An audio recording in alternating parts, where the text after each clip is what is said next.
এদের আগে থেকে যে বৃষ্টি হচ্ছে তো হচ্ছে, এখন তো তার মধ্যে এসে পড়েছে আষাঢ় মাসে, এখন তো প্রতিদিনই বৃষ্টি হবে।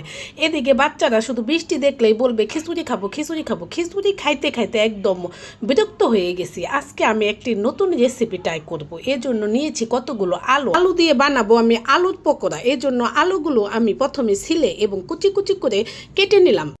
এখন ছিলে নিলাম কতগুলো পেঁয়াজ এবং কাঁচামরিচ। এখন ময়লাগুলো আমি সব পরিষ্কার করে নিলাম এবং আলু পেঁয়াজ কাঁচামরিচগুলো ভালোভাবে ধুয়ে অন্য একটা বাটিতে তুলে নিলাম।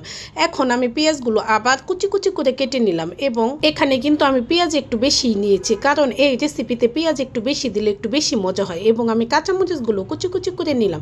এখন অন্যান্য মশলাগুলো দিয়ে দিলাম হলুদের গুঁড়া, দিয়ে দিলাম ধনে গুঁড়া, দিয়ে দিলাম লবণ এবং সাথে দিয়ে দিলাম চালের গুঁড়া এবং দিয়ে দিলাম একটু বেসন দিয়ে আর ঝাঁকা নাকা করে চেটকিয়ে ভালোভাবে মাখিয়ে নিলাম। এখন নিয়ে নিলাম একটি কড়াইতে আমি যেহেতু কুরবানি ঈদ গেল, কুরবানি যে মাংসের উপরে যে তেলগুলো বেশি থাকতো সেগুলো আমি উঠিয়ে নিয়েছি। সেগুলো দিয়ে আজকে আমি আলুর পকোড়াগুলো ভাজবো। যাই হোক, সেই তেলের মধ্যে আমি দিয়ে দিলাম সেই মাখিয়ে রাখা সেই আলুগুলো একটি করে দিয়ে আমি ভালোভাবে উল্টিয়ে পাল্টিয়ে ভালোভাবে ভেজে নিলাম। যখন এইভাবে লাল লাল করে ভাজা হয়ে গেল তখনই আমি এটাকে নামিয়ে নিলাম এবং বাচ্চা কাচ্চাদের খেতে দিলাম। আমার মেয়ে তো এটা খেয়ে বলতেছে অনেক মজা গো আম্মু, অনেক মজা, সেই সাথে এত মজা হয় কিভাবে এগুলো।